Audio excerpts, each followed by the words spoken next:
What's going on, everyone? Welcome to the Freddie and Alyssa Show. If you're new to the channel, be sure to subscribe, like, comment, all that fun YouTube stuff. If you're watching on Facebook and you want to like the page, that would be awesome. If you're listening on a platform like iTunes, hello out there. If you want to give us a 5-star review because you think we deserve it, that would be fantastic. We've been putting up content now professionally for almost 4 years, and we couldn't be doing what we love without all your support. So thank you so much for tuning in every single Wednesday to support the show. We really, really appreciate it. We've got a great episode for you today, and we want to kick it off with our sponsor. So for those of you who've been watching us for a while, you know that we don't get into politics, but just because we don't talk about politics doesn't mean that we don't stay educated. And with Alyssa and I, we definitely love being able to look on both sides of an issue from the right and the left so that we can get information, we can see what the problem is, we can hear about solutions, and then we can make up our mind on what we think. So though we don't talk about it, we definitely stay educated, but this is not a political podcast. But if you are looking for a podcast where you can hear about ideas, tough things that are going on in the country, Amazon has an original podcast called Uncommon Ground. And it will be exploring topics that affect all of us, from climate change to the state of our democracy to quality education access for all. The weekly podcast with an uncommon commitment to finding common ground. These conversations will infuse us with hope, wisdom, and nourishment. Finding common ground with uncommon allies is a key step in solving some of the country's toughest problems. If you're concerned about the future, if you're tired of the divisiveness, with this podcast, you're going to hear inspirational, hopeful, and unique perspectives on what it takes to create meaningful change in a divided nation. New episodes of Uncommon Ground will release weekly every Wednesday, and you can listen here at wondery.fm/UG_Freddie and Alyssa. That is WONDERY.fm/UG_Freddie and Alyssa. Again, Uncommon Ground. New episodes every Wednesday at wondery.fm/UG_Freddie and Alyssa. Now, babe, we've got some very interesting topics today. Oh, we do. And our main goal here on today's episode is to keep you safe. Alyssa and I have been online. We have had emails. We have had scam attempts many times. And we want to share with you what's going on, lots going on, Yep. and how for all of you to stay safe and to please tell your loved ones as well, especially parents, grandparents who are more likely to be victims of these scams. But then you've got an also savvy, technical woman right here who gets her account hacked. So what's going on? I got hacked. Oh my gosh. No, I really did. I got hacked. And you know where I got hacked, my friends? On Twitter. Twitter, oh my goodness. So the other day I'm sitting there and I get a notification in my email and it says, your password has changed. And I go, huh? And immediately, right after that said, your email has been changed. And this is from Twitter. So I go, what is going on? And you know that second when you realize something is wrong and you just get like your heart literally goes to your stomach. Yeah. And you're like, uh-oh, what's happening? And so I immediately go to Twitter and I try and log in and it says, this email is no longer being used by Twitter. I go, oh man, this hacker, they went in, they changed the password first and then the email. Because basically with Twitter, if you want to recover your account, you have to put in your email. That's where it goes to. If I didn't have access to the email, then I'm pretty much SOL, if you will. So I was sitting there going, well, what can I do? So I immediately start researching online and I see that I can email a certain department in Twitter, let them know kind of what was happening. And I sent that email out going, I can't just stop here, because what if this takes months? So I went to Instagram and I was asking everyone there, what do you guys know? What should I do? And a lot of people responded and said, I'm so sorry, but I think your account is pretty much gone. This has been happening a lot. If you know anything or you figure anything out, let us know. So I had another friend, Josh, who wrote me and said, listen, maybe you can ask, your audience to go to your Twitter and reported as a fraudulent account or an account that's been hacked. And I go, oh, that's a really great idea. So I did an Instagram story, and thank you guys so much for helping me out with that, because the next day I got an email from Twitter, and I really believe all of those working parts helped to get my account back. They changed it back to my email. But it was just really interesting because I don't think I've ever been hacked, like a true hack on my account before. There was one time my email kind of got hacked, but I got it back really fast. Even though I don't use Twitter as much as any other platform, like Twitter is the one platform, if I was going to get hacked, it was kind of like, oh, well. If you had to choose one, you don't use it. It's my least used. My business isn't really attached to Twitter. So if I didn't get it back, I was like, this kind of sucks because I've been on Twitter since 2009. And when I finally got my account back, I was kind of scrolling through, going through some of my tweets, if you will, and I was like, wow, I have so many memories on this platform, and if this person would have erased them all, it would have been just so sad to me. Long story short, y'all, we got the account back. It all worked out, but there is a feeling when you get hacked of truly feeling violated. Like, I was so upset. I was so mad. I go, this person, they were in Los Angeles, so that's where the location was. I go, they just are living their life going, oh, I'm going to hack this one, and they just could not care less. So getting it back felt very satisfying. I'm so incredibly happy, but I guess the biggest takeaway is that I did not have the two-factor authenticator on. So that's what I was going to ask you. So for everybody here who isn't Insta famous, what if first of all, how does your account get hacked? And secondly, how can people prevent a hack from happening? So do you know how it was hacked? I don't know exactly how it was hacked, but I do know with a lot of hackers, they have different technologies that they're able to just get your passwords. I don't know exactly, and this is a really big reason why it's so important to make sure your passwords on every social media platform and any important website to be different, because this hacker, they knew my password, they knew my email associated with the account. They could have gone to every bank website, put in my email address, and put in the password I use for Twitter. A lot of people, I would assume, probably do have similar passwords, and then I would be really, in a big issues there. So I, number one, would say make sure all of your passwords are different for everything, and make sure that you're changing them frequently. Yeah. Honestly, like I do that all the time, and I also have, this big document that tracks all of our passwords, because you don't want to be that person either where you go, oh, I have all these passwords, and then you get locked out of every account. That's no fun. So number one, make sure your passwords are different. Number two, turn on the, I don't know. Two-factor authentication. Two-factor authentication.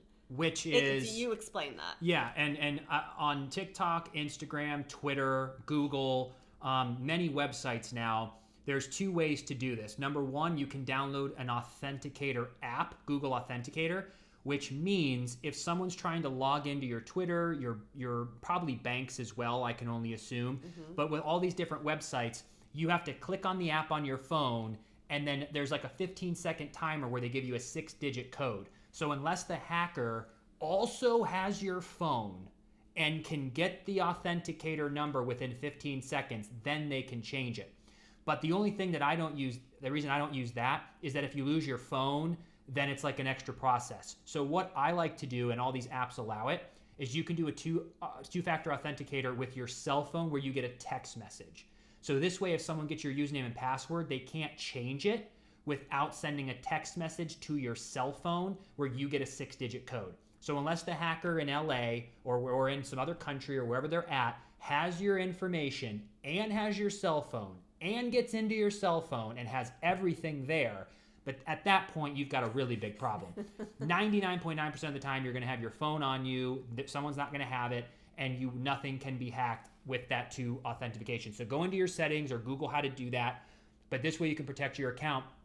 Because even if you're not a big poster or a social media person, you just don't want your name affiliated with God knows where that could go. Because even if you have 100 followers or 300 followers or 3,000 followers or 100,000 followers, our biggest fear is that someone was going to be Alyssa and start tweeting things that could be reposted and could potentially damage reputation. So there's a lot of different ways. You have kids who are in school, you have friends, you have, like, there's a lot of different things. So protect your identity.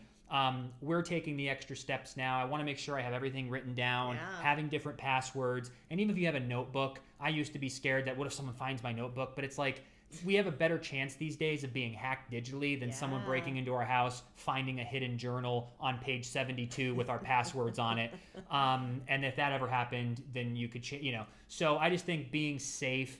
And the other thing we realized from hearing this story from friends is don't ever click, and this goes for any company, don't ever click on a link that somebody DMs you or that somebody sends you through email. If someone emails you and says, this is Amazon, and your package is delayed, or you're going to be charged a fee, click on this to update your information. Never click on the email. If it says it's from Amazon and you're unsure if it's fake, get out of the email, go to Amazon.com itself, into your own Amazon, and see if there's an alert. Because if you click, it'll reroute you. You'll put in your information. You think it's Amazon, and then they steal your information. So most of the time, that's how they're stealing it. And really quick, a major hot tip to make sure that you're always secure when putting in any sort of information in online. Hover over the URL address and make sure it says HTTPS. The S stands for secure. So anytime you're putting in your information online, especially like bank information, card information, what have you, make sure it has an S, because the S stands for secure, and that will keep you protected. Exactly. And I even get messages from people who are hacked as well, where like a follower of mine or a friend of mine will send me a DM and it'll say, look at these photos I found of you. And they want you to click that link, and then they're going to bring you somewhere. So it's like, just be very, very careful. Don't, if anything sounds fishy, like I had an email today, I get them all the time, where the opening line was, hi Freddie, have a nice day. We're requesting, it's like that's someone translated into English and it was misinterpreted. Right, and you can always tell. And you can always tell, the font's different, but just be very aware. And if you're watching this and you're a technical savvy person, then you're going to be more aware. But people who aren't, our parents' generation, grandparents' generation, aren't always as technologically savvy, and they're the ones getting preyed upon in a major way because they're just excited that they know how to use email. And so they're not aware, because they're still looking through. Like even my mom, when she gets like a thing from JCPenney, she clicks on it. Like she clicks on coupon, because she's like new in the past 5 years to email. We've been having email for 15 years. So we're like, oh, we don't care about all these damn emails. I got 27,000 emails I've never opened. Like you have to sift through for like business stuff, and that's about it. But there's always so much stuff. So please, maybe even take 10, 15 minutes, sit down with your parents or grandparents and just try to map something out so that they can be navigating safely on the internet, so they don't lose their Amazon, their bank account, or anything like that. And this leads me into what just happened to a friend of mine. This is all in the same week. So this is why we're making this episode about scams, because it's very, even Tara got her account not too long ago, and they requested money and she had to pay them $250 or something to get her account back. But she did it because she had a big following, and it's her life and how she does casting and how she does all her traveling vlogs and everything. And she got... but I don't know what happened. I think she probably clicked on someone or didn't have the two-factor authentication. She got an email. This is what's so crazy. She got an email to her account, and they were basically asking her to do a collaboration, saying, hey, we want to collaborate with you. I think they were posing as a fashion company, and there was a link in the email. And she clicked on it, and I guess somehow by clicking on it, they were able to get all of her information, and they were able to log into her Instagram. So maybe it was like attached to the account. I'm not sure the exact specifics, but they hacked into her account. And honestly, it's never as sophisticated as you might think, because I don't think they're trying to fool the educated person. I think they're doing it at scale. And if it is misspelled, different font, sketchy email domain, people that are aware of it are like, this is fake. but there's still millions of people who won't know that. So I don't think that they're actually spending the time. If you really look at the email it comes from, it's rarely at Google or at Amazon. It's like at 726172-7 equals, like you can tell it's a scam, but people who aren't educated. So if you can take the time to educate, and even people like Tara, our friend, who's very sophisticated, knows what she's doing, but just you have a lot of emails coming through and this is the new scam going on. So even for me, when I'm working with brands, I'm very careful on reading it and being like, is this person fake? What's going on? You have to be very, very careful. But listen what else is happening. And this is probably the most dangerous. A friend of mine told me this week that his grandmother was almost scammed out of thousands of dollars. So this is another scam that's going around, which is why it's so important to talk to your parents and your grandparents so that they never do this. My friend's grandmother received a phone call, and her, air quote, grandson was crying on the other end of the phone in jail because of a car accident. So he was crying on the phone, in jail, was sobbing, and was like, I need money, Grandma. And she was panicking and was like, what about your parents? Like, do they know? And he goes, you cannot tell my parents, please. I'll be in so much trouble. And then he goes, you need to talk to my lawyer, and put a, air quotes, lawyer on the phone who made up a fake case number and was talking like a lawyer and wanted this grandmother to go to the bank and get out thousands of dollars in cash and put it inside a bubble wrapped UPS envelope and UPS it somewhere. And this is a scam that's being ran. So luckily, my friend's grandmother, somebody intervened and there was no harm done, but the grandmother made it to the bank before there was before someone intervened. And this is why it's just so important. Yet again, when you get phone calls, emails, I mean, there are sweepstakes and winners and problems and errors and phone calls. Like the IRS will never call you. The IRS will never call you. I get calls about extended warranties on insurances and all this stuff. I keep it's getting like, that at our car I am insurance with call. this bank, I am with this insurance company, and the IRS only communicates through mail. So don't ever be duped by any of these scams that are going on. And please talk to your family so that they don't get in trouble. With this scam, though, with the can you go get money out and send it to me, my question was, this seems like the biggest paper trail of easily being caught. Because if the grandmother sent the money to the fake lawyer in a UPS thing and then talked to the real grandson eventually, and he was like, that wasn't me on the phone, what are you talking about? Wouldn't they just go back and say, well, where did you send it to? Well, they would, but I'm assuming the address is probably another UPS box or something that is just really easy to cancel, and they probably gave fake information. Don't you, when we had a P.O. box, don't you have to have your driver's license to confirm who you are? You do, but I'm sure if these people are scamming, they've already got a fake identity or fake driver's license, something that will not track back to them. There has to be a way. But what's really wild is probably about 4 months ago, I saw a TikTok video about this exact scam, and they said that they were really going in on grandparents. And I guess with the AI technology, they were saying they were able to formulate these sentences that sound identical to the grandchildren, because we're on social media. So even for us, with all of the hours we have of our voices, podcast and our voices we've said, how many different words in the English language have we said? I mean, infinite. Yeah. It's insane. So there's an audio recording of us saying every word, and there's going to be, and already is, technology that can take our voice and create any sentence that they want. I don't think this one with my friend's grandma was that sophisticated. I think it was just crying made it hard to tell. Okay. But that is real. Yeah, that's what I saw on the TikTok. So it's just interesting to hear that all these months later, it is well and alive, and it is a big scam that they really are doing.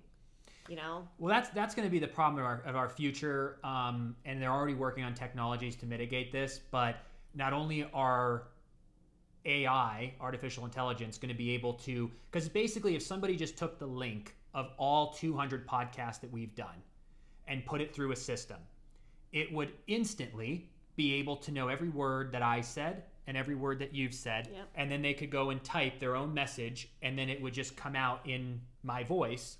So someone could potentially call you and you'd be like, hey, this is Freddie, and you would hear my voice even though it's not me.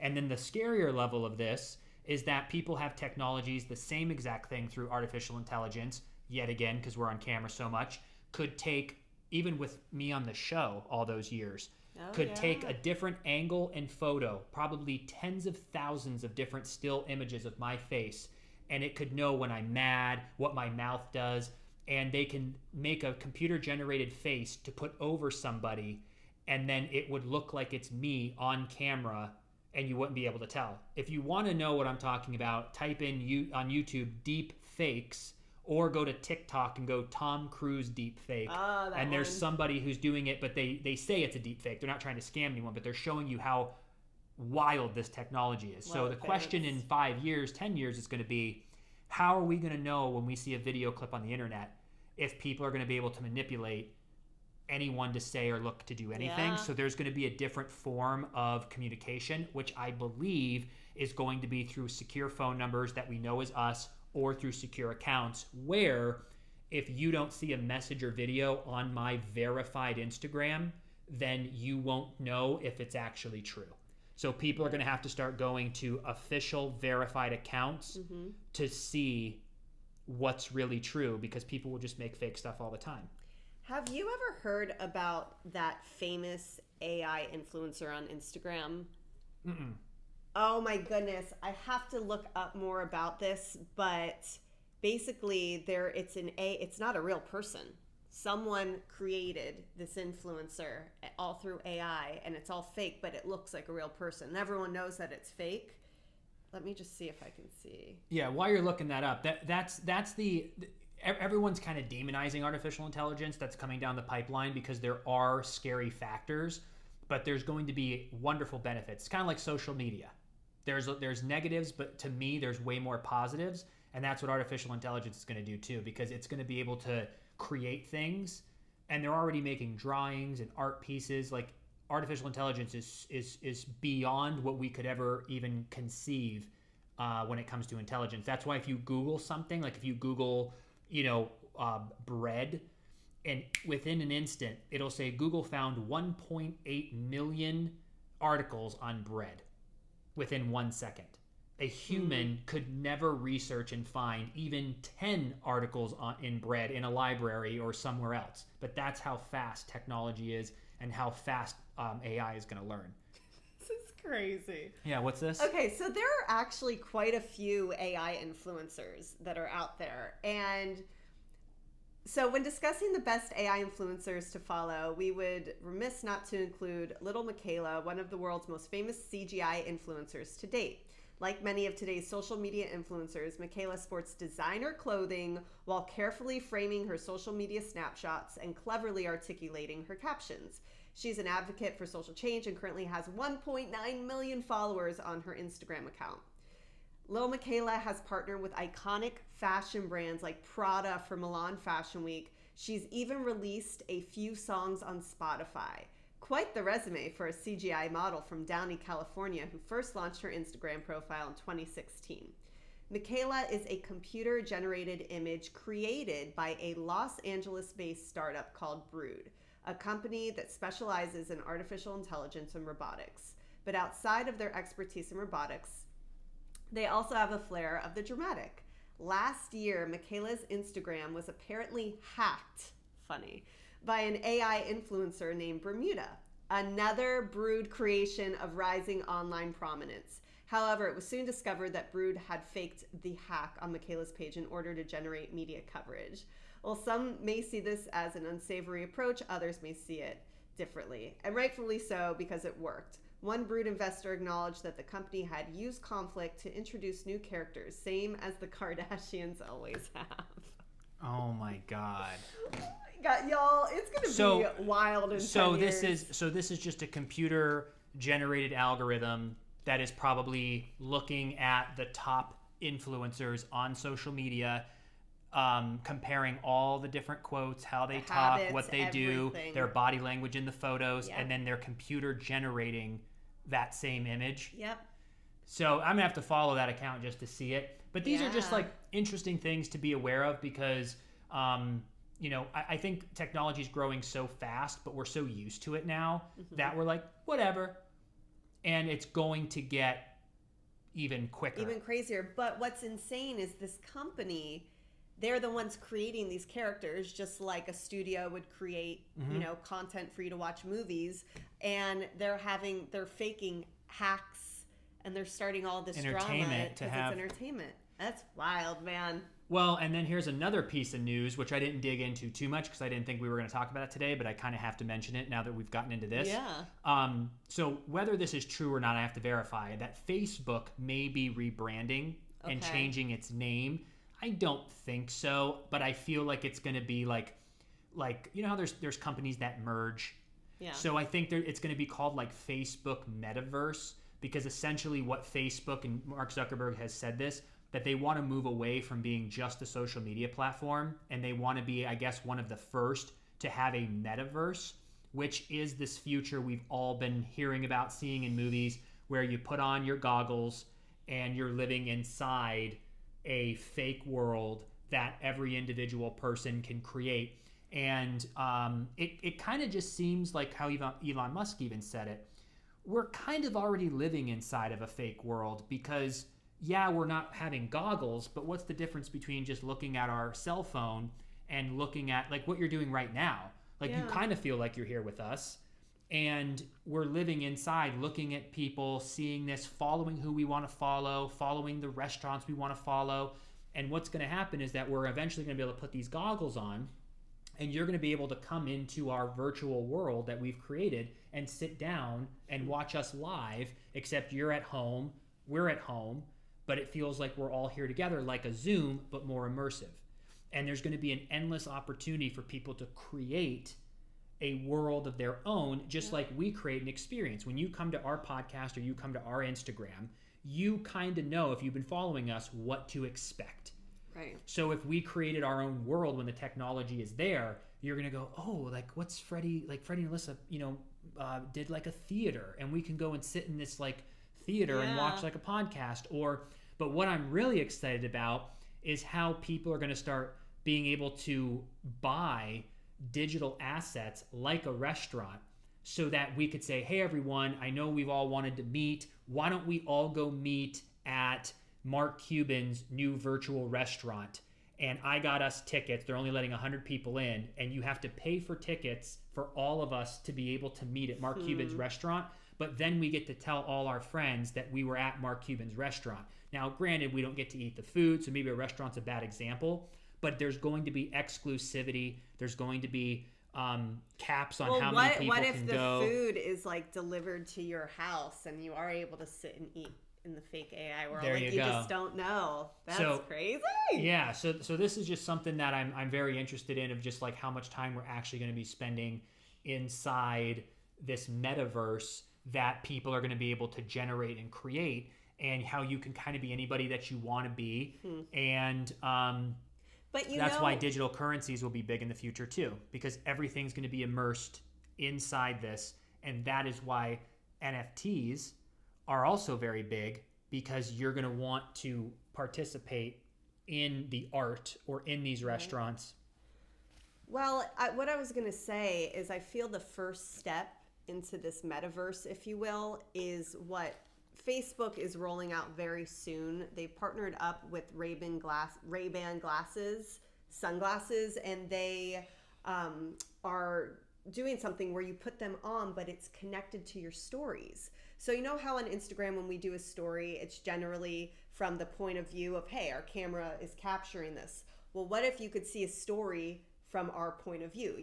What if we were out there jet skiing or water skiing or something, and you could wear these waterproof sunglasses. I don't know if they're waterproof, but it's just the example I'm giving. And you could see the world and the stories through our point of view. So they're rolling this out where basically they've collaborated with Ray-Ban. You get these glasses and you're able to take stories and record, which is just, that blows my mind on its own. And we'll see exactly all the technicalities of that, because apparently when it's rolling and it's shooting, the camera light will be on so that people will always know that they're on camera, because of course they have privacy, issues as well, that people want to make sure that everything is covered. So that will be quite interesting too. What are you looking up? I was just reading more about the metaverse, just trying to get from like experts who know more than me to kind of share. But it's still far away, but I don't think as far as we think. But what do you think about the stories and the glasses? What are your thoughts on that? It's just getting, I mean, we used to have a big phone, a big computer, smaller. Now we have the Apple Watch on our wrist, and we're going to have the glasses that you can now see from our point of view, and then it'll eventually be contact lenses. So it's like they're getting smaller and smaller and smaller and better and better. Alyssa has the iPhone 13. Mm-hmm. It is substantially better than mine, and I have an 11. The camera is insane. So it's going to keep getting better and better, but I love the point of view, because there's many times if I'm, not that I ride a bike, but like an example of me riding a bike, I could never get a story because it's dangerous. But if I could just say, Facebook record, then it would record through my point of view in the glasses, and then it would post to my social so you could see through my point of view. If we go to an event, or there's a lot of times... Well, imagine you go Facebook record, and then you go add the song Just the Way You Are by Bruno Mars. I don't know, whatever it is, and then it posts for you, and you're completely hands-free. Yeah. That's kind of crazy too. Yeah, the voice is going to get bigger, where we can actually talk, and it'll be more sophisticated, even though...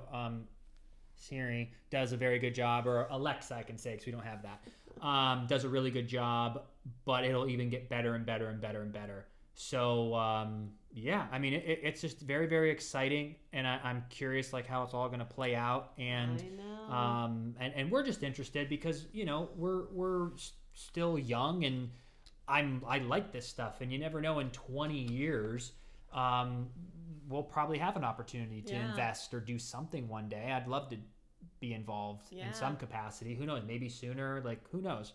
But that's why that's why we like it. Do you want to shift gears? Speaking of like companies and building stuff, to one of our favorite entrepreneurs. Well, yeah. What's that? Who sold her company? Oh, Sarah Blakely. Yeah. Heck yeah. So we actually talked about this. I think it was on our producers or our members podcast. Yeah. Is that right? So Sarah Blakely, the CEO of Spanx, sold her company after, I think it was 21 years. So she actually created the very first.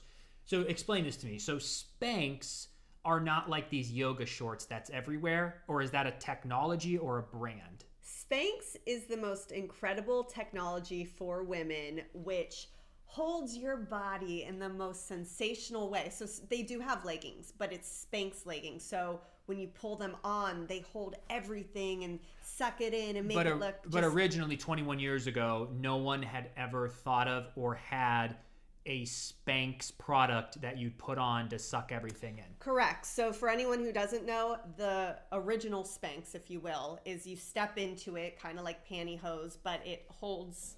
Okay. It goes like all the way up like pantyhose, but they're shorts. But it just sucks everything in for women. So a lot of people will wear those underneath a tighter dress or, any sort of garment. But... And now she owns that whole space, or are there other brands? So anytime you see anybody wearing the thing that sucks you in, that is a Spank? It's called Spanx. Okay. But like with an X, S-P-A-N-X. Spanx. They're probably, I would imagine, maybe are like knockoff competitors. Yeah. But she did it first. Technology. Yes. And she built it over 21 years. Over 21 years. She started it literally in her garage, and she just has been building. And she always said, I know when it's going to be time for me to sell one day. And I guess they're looking to go global with this. And so they partnered up with a company who really excels in that side of the market. And she did say that she was going to keep some of her shares, and I don't know the exact specifics of exactly how much she might be keeping. But you told me something really cool that she did for her company. Yeah, there was a video of her where once she was celebrating because she sold it for $1.2 billion. I didn't look into what that means. You know what I mean? In the business world, like, right. Is she really taking $1.2 billion out? Or does that include any sort of shares that's left? Right. Like, I don't really know that. but she sold it for $1.2 billion is the headline. Substantial amount of money, some may say. Some might say. And she was with her whole like office, and she has 500 employees. I think she might have more than that. I think that was just for the video for 500 people, or maybe. And there's probably offices everywhere, but maybe not everyone was there. But she probably has 500 to 1,000 employees. Maybe more than that, or? I mean, the brand is huge. I feel like it's way more than that, but maybe not. What do I know? Can we Google real quick? Yeah, let me look. But just so we can know the amount, even though it's a lot. But she decided to give every single one of her employees a round-trip first-class ticket to anywhere they wanted to go. And then she said, while you're on that trip, I'm sure you're going to want to go to dinner. I'm sure you're going to want to have some fun. So I'm giving each one of you, on top of your first-class round-trip ticket, $10,000. So she gave every single person that works for her $10,000 and a round-trip first-class ticket. $750. So if you look at it as about $10,000, you're looking about $7.5 million, maybe even a little bit more because the first class ticket, you're looking at about, let's say, around $8 million that she gave to her employees as a gift, which is just remarkable because she didn't have to do that. And she did. But I think that's a good way to say thank you for being there. And that's what I'd always want. That's how I envision myself. Yeah. Of like, I just want to be able to give to people. I want to help people, especially when you find someone good. Yep. And I wish that a lot more companies would value like customers or value clients, because people sometimes act as if employees are just replaceable or people are replaceable. And it's like, it's not that easy to find a loyal, hardworking person who gets no complaints, shows up on time for 12 years straight. Right. And they can just easily just write them off. Like, that's weird to me. I agree. Even when it comes to just like everyday things in life, like there should be some sort of like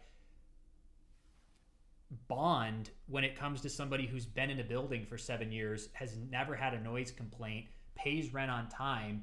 Like the landlord, even if it's a big company, like that's rare. Yeah. Why don't you want to do everything you can to keep that person? Why would you want to raise the rent and you might get a hooligan who doesn't pay, who throws parties every night and makes your life miserable? Yep.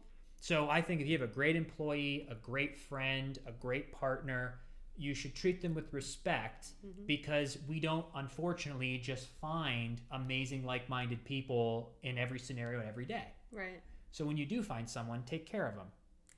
Couldn't agree with that more. And one of the very first times I saw Sarah Blakely was on Shark Tank, because she's not an actual judge. She was. They do guest spots, which is fun. Yeah. Yeah, and I saw her years ago on that, and there was something I just really felt watching. I go, she's a really cool human. I go, I got to follow her on Instagram.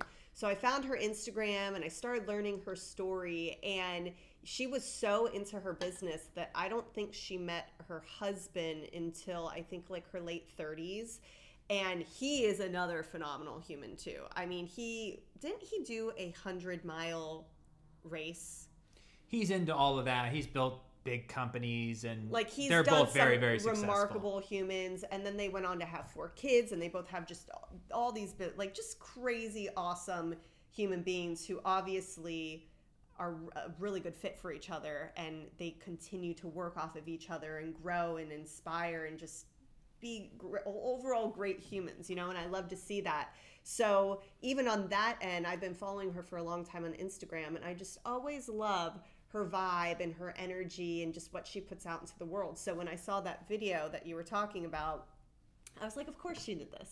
Yeah. Like, she's awesome. And I just love to see that, because like you were stating, in life, whether it's an employee, a partner, whatever it might be, you got to really appreciate those people. And I think it's really nice to hear about rich people like doing awesome things. So I feel like people with money sometimes get like hated on, but which I think a lot of it is like jealousy. A lot of it is people not understanding how it all works, including myself. Like, I didn't become savvy in this and still have a lot to learn. But I went through the first 25, 26 years of my life not understanding anything about taxes, anything about shares and companies and how money works and all of this. So I think there's a lot of confusion around it. But there's also truth to it that there are people with tons of money that I think grew up in a way that they just keep it for themselves. Yeah. But then there's people who donate to charities anonymously, and like we don't know what people do, and they also have the right to not do that. Sure. It's their money. Sure. But I also know what it feels like to give people stuff. Yeah. And there's nothing that love compares to that. And that's about it. Yep. When you do something for someone, and I've only done things that are like nice, but I can't wait to actually do something for someone that literally changes their life. Of course. Where it's like they were stressed out, they were in trouble, and like we did something to help. And I know we did change a lot of people's lives through positivity, and definitely with me on the show, my storyline changed a lot of people's lives, and I'm grateful for that. But it's been kind of like distant, where like it's still very heartwarming to hear. But it's like knowing somebody on the street or knowing somebody who's having a tough time who deserves a second chance and being able to provide that is going to be really interesting too. Unreal. So that's the whole goal of it all, is like, how do we pay it forward? How do you help people out? And so she's leading the way, and I like that. Heck yeah. So What good an for her. example. Leading by Congratulations. She example. deserves it. She built it, and she's inspiring. And we love to hear success stories, because we're on a mission to build something. And we've been on a mission to build something for 15 years. And we've done very well, but we have a long way to go. And it's nice to hear these stories and learn from people who are doing it right. Yeah. And it's been awesome. So, but to sum this all up, please be careful. Please talk to your parents or grandparents. Don't scare them where they don't use technology, but go through and give them tips on how not to be scammed, because it's just terrible. And one more thing too, that I remember when we had the ex-CIA hacker on, who was saying that using credit cards online are better than debit cards, because credit cards, if there's fraud, you can call and the credit card's responsible. If someone takes your money out of a debit card, you can still fight it, but it's going to take a while to get your money back. But if you put it on a credit card and something fraudulent happens, you don't have to pay it, most likely. They'll dispute it, but it's on them. It's not money out of your pocket. So really pay attention to all these tricks, and even look up on the Freddie and Alyssa Show. What was Eric's last name? Dr. Cole. Dr. Eric Cole. Yeah, look up the Freddie and Alyssa Show, Dr. Eric Cole, and watch that episode. It was probably a year and a half ago, but he'll also help you on how not to get scammed. Maybe sit down with your parents or grandparents and just watch some stuff. But we just don't want anyone to get screwed over, and we wanted to share all this. So please be safe out there. Pay it forward when you can. And we just want to thank you so much for spending time with us today. We're wishing you a phenomenal, phenomenal week and weekend, and we will see you next Wednesday. Take care, everyone.